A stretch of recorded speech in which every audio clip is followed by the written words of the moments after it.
중국 역사엔 별의별 황제들이 참으로 많았지만 그 중에서 영락제는 참으로 독특했습니다. 3년의 내전 끝에 조카를 제거하고 황제에 오르더니 직접 말을 타고 초원을 휩쓰며 몽골족을 격퇴하고 저 먼 바다 너머까지 함대를 보낸 중국 역사상 보기 드문 호전성과 대담성을 보인 정복군주였던 그는 과연 어떤 인물이었을까요? 영락제에 대한 이야기 지금 시작합니다. 훗날에 영락제가 되는 주체는 명태조 주원장과 마황우의 사남으로 태어났는데 사실 친모가 고려 출신 공비였다는 썰을 여러 학자들이 꽤나 진지하게 주장하기도 합니다. 여튼 다른 황자들처럼 번왕에 봉해진 그는 연나라의 왕인 연왕에 책봉되는데 이 지역은 지금의 베이징과 텐진 일대로 여전히 막강했던 몽고족의 부건과 대치하고 있었던 최전방이었죠. 자식들을 꽤나 깐깐하게 키웠던 명태조 주원장은 황자들에게도 군사훈련을 시켰는데 그중 주체가 유독 장수로서의 재능을 보이자 연왕으로 삼았고 주체도 그 기대에 부응해 활약을 거듭합니다. 공무 23년인 1390년 대담하게 본진 러쉬를 시도해 부건 장수 네아브라와 수만 명의 항복을 받아내고 1396년에도 부건군을 섬멸시키는 등 맹활약합니다. 이런 아들을 보며 주원장은 어깨뽕이 치솟지만 동시에 마음 한구석에 걱정이 치솟게 되는데 지나치게 뛰어난 황자는 황실의 우왕거리였기 때문이죠. 그러다 1393년 황태자 주표가 세상을 뜨자 주체는 황태자 자리에 눈독을 들이게 되고 명태조도 깊게 고심을 하지만 결국 적장승계 원칙을 지키고자 주표의 아들을 황태손으로 삼는데 그럼에도 주체는 야망을 버리지 못합니다. 1398년 명태조 주원장이 세상을 뜨자 황태손이 검문제로 즉위하는데 일찍이 주원장은 황족들이 황실을 지키는 울타리가 되길 바라며 주체를 포함해 수십 명의 황제들을 왕으로 임명했지만 검문제는 이런 숙부들을 껄끄러워했고 그 중에서 막강한 군사력을 가진 연왕 주체를 가장 두려워했죠. 그러나 막강한 군대를 가진 연왕을 바로 처리해버리기엔 부담스러워서 주왕이나 상왕 등 주변 번왕들부터 제거하기 시작하지만 이건 크나큰 악수였으니 과도한 삭번 정책으로 황제와 조정에 대한 여론이 악화되며 주체는 나름의 명분을 손에 넣게 되고 다른 번왕들이 제거되는 동안 착실히 반란을 준비할 시간을 벌게 된 것이죠. 거기다 한여름에 춥다며 화롯불을 껴안거나 시궁창에서 잠을 자는 등 미친 사람처럼 행동하는 미친 연기력을 선보이며 검문제에 눈을 속이고 관사지하에 대장간을 설치해 몰래 무기를 만들면서 땅 위엔 거위떼를 길러 꽥꽥대는 소리로 방음까지 하며 치밀하게 반란을 준비한 주체는 1399년 반란의 기치를 들게 되니 이것이 그 유명한 정난의 변입니다. 연왕군은 실전 경험이 풍부하고 기동력이 탁월해 처음엔 승승장구했으나 대륙의 지배자 검문제군에 맞서기엔 사실 한계가 있었고 경부상서 철원의 전략에 말려들어 크게 참패해 기세가 꺾이니 대부분의 반란이 그랬듯 머지않아 진압당할 운명이었으나 이 모든 클리셰를 깨부술 대반전이 일어나고 마는데 황궁에서 내통하는 황관들이 수도 난징이 텅 비었다는 첩보를 보내자 승리를 거둔 광군이 방심한 틈을 타서 주체는 모든 전력을 긁어모아 최후의 결전을 시도합니다. 뭐로 가도 서울로 가면 장땡이라는 전략을 밀어붙여 관군의 허를 찌르며 진격을 거듭하고 이 미친 전략을 예상치 못한 관군이 어리버리를 타는 사이 어느덧 장강까지 전선이 밀려버리게 됩니다. 상황이 다급해지자 남북으로 천하를 나누자는 검문제의 제안을 수행하고 장강을 건넌 주체는 수도 난징을 들이치고 검문제는 아수라장이 된 황궁에 스스로 불을 질러 최후를 마치며 역사에서 자취를 감추게 됩니다. 1402년 주체는 검문이란 연호를 홍무로 바꾸며 아예 검문제의 시대를 기록말살시켜버리고 명태조 주원장의 뒤를 잇는 2대 황제로 즉위하니 우리가 아는 영락제의 시대가 시작되게 됩니다. 승자가 된 영락제는 숙청의 칼날을 빼들어 제태, 황자징 등 검문제의 측근들을 극형에 처해버리고 끝까지 회유를 거부하며 막말을 한 방효유는 그 십족을 멸해버리는 전무후무한 숙청을 단행해버리죠. 한때 영락제를 위기로 먼 경부상서 철원 역시 회유를 거부하고 처참한 최후를 맞이하니 영락제의 치세는 이렇듯 살벌하게 시작됩니다. 방효유나 철현은 전형적인 유교 엘리트로서 충절과 의리를 보여줬지만 영락제는 이런 사대부들에게 반감을 품고 아버지 명태조가 그랬듯 황권 강화를 시도합니다.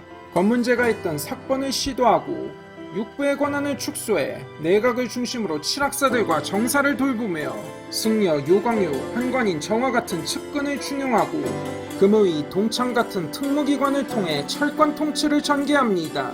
그러나 영락제 같은 유능한 리더가 통치할 땐 이런 독재 체제가 효과를 발휘하기 마련이죠.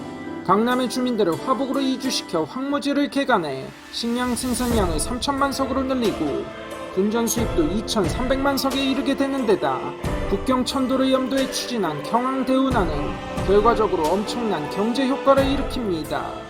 영락 3년인 1405년부터 1408년에 걸쳐 2,000명의 학자들을 모아 28,000권에 달하는 백과사전, 영락대전을 편찬하게 하는 등 여러 사업을 거침없이 추진합니다. 동시에 정복전쟁도 추진해 대규모 몽골 원정은 물론이고 남쪽으로 베트남을 공격하고 정화에게 대함대를 편성하도록 해 서쪽으로 보내는 등 적극적인 대외 팽창을 추구합니다. 여러모로 명태조 주원장을 닮은 영락제는 애처가 한 점도 비슷해서 이뇨문 황후 서씨와 부부의 정이 상당히 깊었고 이뇨문 황후 사후에도 황후 자리를 공석으로 둘 정도였는데 그래서였는지 후궁에서 트러블이 끊이지 않았습니다. 조선 출신의 후궁인 권현비와 여처벼가 서로 시기 질투하다 여처벼에게 권현비가 독살당하는 사건이 터지는가 하면 그 뒤에 대노한 영락제가 여처벼와 관련자들을 처형했더니 그 뒤에 사건을 재조사해본 결과 여처벼가 아닌 여시성 쓰는 다른 후궁의 모함으로 밝혀져 그로 인해 한바탕 대규모 옥사가 펼쳐지고 그 와중에 별의별 스캔들이 다 터진 데다 신문 봤던 궁녀의 패드립까지 발생해 극대노한 영락제로 인해 2,800여 명 궁녀가 끔살당하는 참극이 벌어지죠.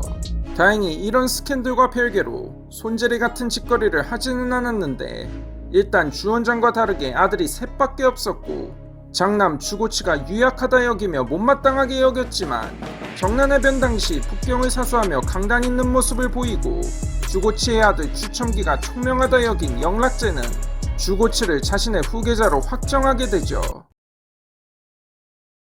삼녀 오출 5차례에 걸쳐 몽골 원정을 감행하고 그중 3번이나 몽골 본진을 타격한 대규모 정복전쟁을 단행했으며 1420년 북경으로 천도해 몽골을 압박했지만 이 모든 것이 백성들을 쥐어짠 세금이란 게 문제였죠.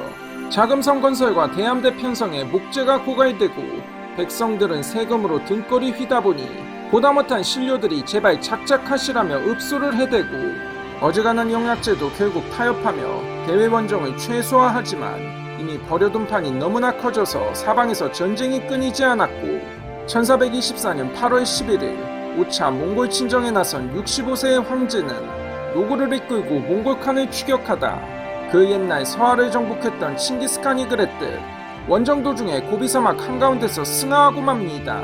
영웅과 독재자, 잔혹한 악행과 호연지기, 야심찬 정복자이며 유능한 통치자라는 다각적인 모습을 보여준 영락제는 뭐라고 딱 잘라서 평가하기 참으로 애매한 인물이지만 대다수 중화 황제들의 클리셰를 깨며 보기 드문 대담성과 진취성을 보여준 정복군주란 점은 오직 영락제만이 보여줄 수 있는 독특한 개성임에 틀림이 없죠. 이런 재미난 캐릭터를 이상한 쪽으로 해석해 과대망상을 부추기는 자들이 있다는 게 큰 흠이지만 말이죠. 대륙의 기상을 보여준 절대군주 영락제의 일생이었습니다. 이만 마치겠습니다. 시청해주셔서 감사합니다. 여러분의 좋아요와 구독이 영상 제작에 크나큰 동기이며 원동력입니다. 수양대군은 우리 대중문화에서 숱하게 다뤄진 인물인데 안 좋은 의미로 상당히 드라마틱한 캐릭터이기 때문이죠. 쿠데타로 아버지 세종의 충신들을 숙청하고 조카를 내쫓고 왕이 된 뒤엔 숱한 친동생과 이복동생들은 물론 끝내 조카 단종까지 제거하고 조선 왕조의 어두운 그림자를 남긴 문제적 인물이었던 그는 과연 어떤 인물이었을지 세조에 대한 이야기 지금 시작합니다. 수양대군은 1417년 세종과 소원왕후 심씨의 차남으로 태어나 장성에선 진양대군에 봉해졌는데 젊었을 때부터 각종 경전과 역사서, 역술, 심지어 풍수에도 능했으며 무인으로서의 자질도 뛰어나 백발백중의 활솜씨를 뽐내고 다녔죠. 세종도 이런 둘째 아들을 아껴서 각종 편찬 사업과 업무를 맡기고 이를 보란듯이 성공시키니 아버지 세종의 총애가 상당했습니다. 뛰어난 재능에 고귀한 혈통, 거기에 타고난 거침없는 성격이 합쳐져 자부심 강하고 뽐내기 좋아하는 캐릭터가 되는데, 소매가 길고 큰 옷을 입고 다니며 간지를 뽐낸다거나 한겨울에 반팔로 군사훈련에 참가하는가 하면 일부러 병약한 말을 골라타 말이 넘어지는 순간 아버지 보란 듯 멋들어지게 착지하는 모습을 연출하는 식으로 상당히 오바스런 쇼맨십을 선보이죠. 이런 오바 액션은 그의 타고난 관종기에서 비롯되기도 했지만 한편으론 아버지 세종대왕에게 자신을 어필하겠다는 욕심 때문이기도 했죠. 그러나 세자 문종은 양녕대군과는 급급이 다른 완벽한 적장자였으니 어쩔 수 없이 고개를 쳐받고 따를 수밖에 없었지만 그 야심을 완전히 접지는 않았는데 오히려 세종이 그 야심을 키우는데 한몫을 합니다.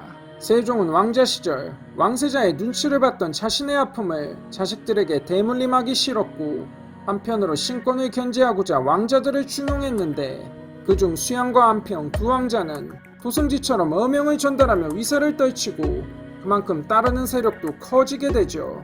1445년 세종은 진양대군이던 군우를 수양으로 바꿔봉하는데 그 옛날 중국의 성인이었던 백이 숙제영제가 충절을 지키며 살다 최후를 마친 수양상과 그 이름이 비슷하다는 점은 훗날을 생각하면 참으로 아이러니하죠.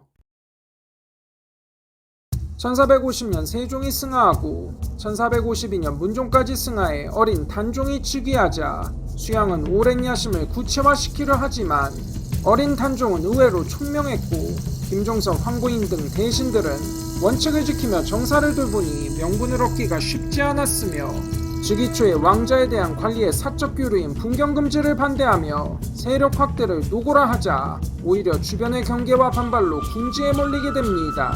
해서 수양은 전략을 바꾸니 은인자중하며 야심이 없음을 보이며 한편으론 신복을 시켜 은밀히 부사들을 모으니 그 신복이 바로 그 유명한 한명회였죠. 쿠데타 직전까지 서로 만나지 않고 따로 은밀히 움직인 한명회 덕에 부사들을 확보하게 되고 자신은 4개월간 명나라 사행길에 나서거나 단종의 국헌을 주장하고 막내 동생 영흥대군의 스캔들을 중재하며 주변의 여론을 바꾸게 됩니다. 이러한 계속된 이중 플레이로 단종과 대신들은 수양대군을 그저 다혈질의 나대기 좋아하는 오지라퍼로 착각하기 시작하고 1453년 10월 모든 준비를 마치고 김종서의 집으로 쳐들어갑니다. 김종서와 면담하며 방심시킨 틈에 뒤에 있던 종 임얼루운이 김종서를 철퇴로 가격해 쓰러뜨리고 뒤이어 또 다른 신복 홍달손의 군사와 합류한 수양대군은 살생부에 따라 대신들을 숙청하고 김종서와 가까웠던 안평대군을 유배 후에 사사하니 이게 그 유명한 계유정난이었죠. 스스로 고대 주나라의 섭정 주공을 자처하며 단종을 대신해 정권을 장악한 수양대군은 결국 1455년 선의의 형식으로 왕위에 오르니 이렇게 조선의 7대 임금 세조가 되었으나 단종의 충신들은 이걸 가만두지 않았으니 1457년 사육신의 쿠데타 미수 사건이 발생하고 단종과 친했던 금성대군이 수능에서 군사를 모아 반정을 도모하다 사사당하고 문종의 사위 청종도 능지처사당합니다. 두 명의 동복 동생과 문종의 사위로도 모자라 세조를 반대한 세종의 다른 왕자들까지 모두 숙청당했고 끝내는 단종까지 영월에서 비극적 최후를 맞이하니 세종과 문종으로선 정말 분통 터지고 원통하기 이를 데 없었지만 정작 당사자는 거리낌 없이 자신이 구상했던 치세를 마음껏 펼치기 시작하죠. 어쨌든 세조는 문무를 겸비한 능력자였으며 국정 운영에 대한 비전도 있었는데 바로 왕권 강화, 중앙집권 확대, 그리고 민생 안정책이었습니다. 왕권과 중앙집권 강화를 위해 의정부 서사제를 6조 직계제로 바꾸고 국패법을 시행했으며 국방정책으론 진관체제를 확립하고 여진족을 정벌했으며 감찰을 위한 분대를 파견해 각지의 수령들을 감찰하는 등 상당한 치적을 남깁니다. 나대기 좋아하는 성격답게 세조는 직접 신하들과 소통하기를 좋아해 늘 술자리를 열어 군신 간의 거리를 좁히려 하고 기분파다운 면모도 강해서 신하들에게 통 크게 선심을 쓰기도 하죠. 물론 가끔씩 트러블이 있기도 했지만 말이죠. 사치와 여색을 멀리해 늘 검소한 삶을 추구했고 아버지 세종대왕처럼 성실하고 부지런한 태도에 일욕심도 상당해서 모든 업무를 총괄하다시피 했지만 그의 이런 통치 방식으로 유교 정치는 쇠퇴하게 되는데 왕권주의자답게 대간과 충돌하다 못해 기어드는 대간은 갑사들에게 명해서 머리채를 잡고 끌고 나가게 하는가 하면 특히 불교 문제로 신하들과 충돌이 찾았는데 자칭 호불군주인 세조는 불교를 비난하는 대신들을 의군부로 보내서 호렁탕을 과하게 먹이는 등 논리가 아닌 힘으로 찍어 누르는 방식을 남용해 유교 정치의 근간이 흔들리게 됩니다. 또한 민생은 별로 나아지지 않았는데 쿠데타로 인한 공신책봉의 결과 대토지를 보유한 기득권층의 확대로 민생과 국가재정은 크게 타격을 입어 세조 때 과전법이 직전법으로 개정돼 지경에 이르게 되고 공신들의 전횡으로 백성들이 수탈을 당했지만 세조는 숙청은커녕 정권 안정을 위해 적극 구호해주니 부패한 관찰사의 목까지 치며 추진했던 세조의 민생안정책은 별 실속이 없었죠. 세조 시대 후반엔 여러 모순들이 터져나오기 시작하니 세조 12년인 1466년 정량공신인 양정이 술자리에서 하야를 권유해 불경제로 처형되는 사건이 터지고 세조 13년인 1467년 함경도에서 이시의 난이 터집니다. 세조의 중앙집권 강화로 함경도의 토관제가 폐지되며 지역유지들 대신 중앙에서 파견된 관리들이 수령으로 부임하자 이에 대한 불만으로 반란이 터졌는데 한 명의 신숙주를 일시 구금하고 기존의 공신들을 배제한 토벌대를 꾸려 반란을 평정한 세조는 뒤늦게 공신들을 경계하기 시작하고 이시의 난을 진압한 적개 공신들을 내세워 겐세이를 시도하지만 이는 새로운 집권층만 양산시켰을 뿐이죠. 그러다 본인의 병이 깊어지자 한 명에 든 공신들을 원상으로 삼은 세조는 제위 14년째 예종에게 선의하고 그 다음날에 승하합니다. 세조는 많은 업적을 남겼으나 집권 과정에서 행한 악행을 덮기엔 부족했으며 그의 왕권 강화는 집권 과정에서 세력이 커진 공신들로 인해 전부 허사로 돌아가 세조가 세상을 뜨고 왕권은 오히려 약화되었으며 민생은 더욱 도탄에 빠졌고 장기적으로 500년 조선의 역사에 어두운 그림자를 드리우게 되었죠. 안 좋은 의미로 워낙 강렬한 개성을 자랑해 드라마나 영화의 단골 소재였으나 그런 그의 성품과 통치가 조선에 끼친 영향이 그닥 긍정적이라고 볼 수 없기에 대중들에겐 역사의 악역으로 각인될 수밖에 없는 것 같습니다. 과가 공을 능가한 조선 제7대 임금 세조였습니다. 이만 마치겠습니다. 시청해주셔서 감사합니다. 여러분의 좋아요와 구독이 영상 제작에 크나큰 동기이며 원동력입니다.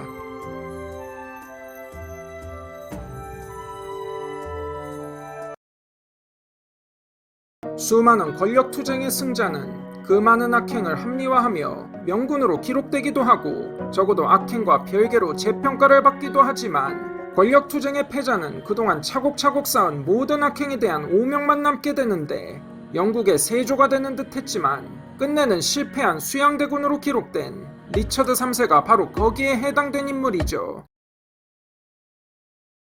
백년전쟁의 패전으로 영국 왕실의 권위가 떡락을 하자 귀족들이 지들이 왕하겠다며 왕자의 게임을 찍은 게 바로 그 유명한 장미전쟁이었고 내전이 한창이던 1452년 리처드는 유력한 왕위 계승 후보인 요크 가문에서 태어났으나 8살 때인 1460년 아버지 요크공 리처드가 끔살당하고 간신히 형 에드워드가 승리해 1461년 에드워드 4세로 즉위하는 등 영국은 혼돈의 연속이었습니다.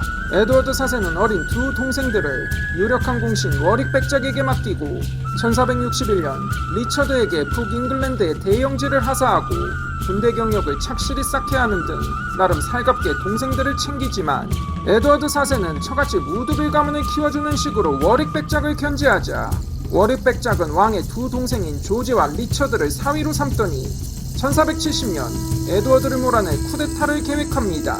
뜻하지 않게 형과 적이 될 뻔했으나 리처드는 장인 대신 형의 편을 서서 싸우다 함께 외국으로 도망치고 1471년 역쿠데타를 일으켜 형을 복위시킵니다. 리처드는 충성의 대가로 장인의 영지를 모두 하사받고 또한 1472년 북부위원회의 책임자로 피폐해진 영국 북부를 관리하며 유능한 행정관으로 명성을 떨치니 그야말로 문무를 겸비한 실력자로 부각되기 시작하죠. 1483년 에드워드 4세는 40세로 급사를 하는데 외척 우드빌 가문과 왕비는 능력도 평판도 그닥이라서 이걸 잘 아는 에드워드 4세가 세상을 뜨기 전 리처드를 섭정으로 삼으라는 유언을 남기는데 곤란한 왕실, 어린 왕세자와 젊은 왕대비 그리고 문무를 겸비한 명망 높은 삼촌은 전형적인 단종회사의 클리셰였고 슬픈 예감은 늘 어긋나는 법이 없었죠.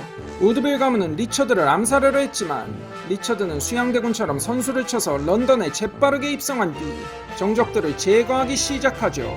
자신이 살려고 그랬는지 아님 기회가 왔다 여겼는지 모르지만 에드워드 5세의 외삼촌 앤서니 우드빌을 처형하고 선왕의 왕자인 에드워드 5세와 리처드를 런던탑에 가두더니 1483년 6월 중신이며 조력자였던 헤이스팅스 남자까지 제거해 모든 권력을 장악합니다. 그리곤 자신의 조카들을 사생아로 선포하는데 국왕 에드워드 4세는 생전 사생활이 굉장히 문란했고 우드빌과의 결혼도 정식으로 혼인을 하지 않은 채 심지어 중혼을 해서 낳은 자식이라는 논리를 펼치죠. 서슬퍼런 분위기 속에서 이런 언론 플레이를 펼치자 평소 에드워드 4세의 행실을 하는 백성들은 그럴지도 모른다는 생각에 빠져들게 됩니다. 결국 런던 시민과 귀족들은 좋은 게 좋은 거라고 어린 왕보다 유능한 리처드가 왕위를 계승하길 원한다는 탄원서를 제출하고 1483년 6월 26일에 리처드가 이를 수락하는 형식으로 1483년 7월 6일에 웨스트민스터 사원에서 리처드 3세로 즉위하게 됩니다.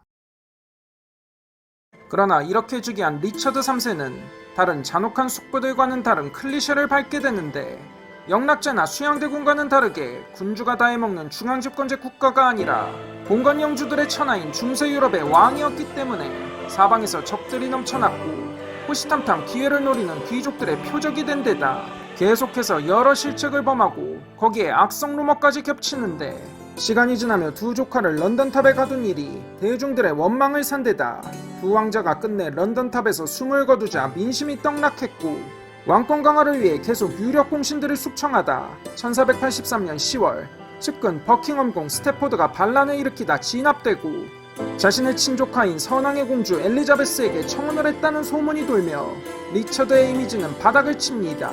1484년 죄수의 사유재산권이 포함된 공법 15개조를 제정한 것은 위민정책의 한 사례로 꼽히기도 하지만 문제는 그 과정에서 의회를 무시하는 절차상의 문제가 발생해 여론은 더욱 안 좋아지게 되죠. 영락제나 세조도 제위 초반엔 숙청과 흉흉한 민심으로 불안정했으나 시간이 지나며 자리를 잡게 되지만 사방이 적이었던 리처드 3세에겐 시간이 오히려 도구로 작용했습니다. 리처드 3세가 점차 인심을 잃게 되자 반대파는 왕실의 반기 혈통인 헨리 튜더를 앞세워 반정을 도모하고 1483년 반란이 실패해 헨리는 외국으로 망명했으나 이로 인해 세상의 주목을 받게 되고 그만큼 권위가 추락한 리처드가 무리하게 전쟁 비용을 차용하고 왕녀 엘리자베스와의 결혼을 추진하는 무리수를 남발해 더욱 민심을 잃게 되자 헨리 튜더는 다시 군대를 이끌고 영국으로 돌아오게 됩니다. 결국 1485년 11월 보스워스 전투가 벌어지게 되는데 수적으로 우세한 데다 전투에 능한 리처드가 지휘해 유리한 전투였지만 노썸블랜드 백작과 헨리의 양부 스탈리 등 유령 영주들이 배신을 하고 전투 중 낙마한 리처드 3세는 난전 중에 전사하게 되니 스탠리가 떨어진 영국 왕관을 헨리에게 바치며 전투가 끝나게 되죠. 그리고 헨리 튜더가 헨리 7세로 즉위하며 그 유명한 튜더 왕조가 시작됩니다. 리처드 3세는 척추측만증으로 고생을 하긴 했지만 대중들에게 알려졌듯 꼽추까지는 아니었고 코디만 잘하면 딱히 티가 나지 않는 데다 뛰어난 기마술과 무력을 과시할 정도였으니 척추측만증은 그의 큰 핸디캡이 아니었죠. 리처드 3세 연구 모임의 회원 랭글리는 유고를 바탕으로 복원된 리처드 3세의 얼굴을 보고 그는 폭군처럼 보이지 않는다. 미안하지만 정말 그렇게 보이지 않는다. 라고 말할 정도로 그의 외모도 그렇게 추악하지는 않았죠. 그가 뒤집어 쓴 추악한 이미지는 왕관을 지키고자 한 그의 악행에서 기인했고 튜더 왕가의 의도적인 폄하가 더해진 탓도 있었죠. 성공한 수양대군들과 비교했을 때 승패에 따라 역사의 평가가 얼마나 엇갈리는지를 보여준다는 점에선 정말 씁쓸한 일이 아닐 수 없지만 이 또한 실패한 찬탈자가 짊어져야 할 몫이었던 것입니다. 사후 530년 만에 제자리에 잠들게 된 영국의 수양대군에 대한 평가는 저명한 역사학자들의 몫이니 리처드 3세에 대한 개인적인 견해는 이쯤에서 마치도록 하겠습니다. 이만 마치겠습니다. 시청해주셔서 감사합니다. 여러분의 좋아요와 구독이 영상 제작의 크나큰 동기이며 원동력입니다.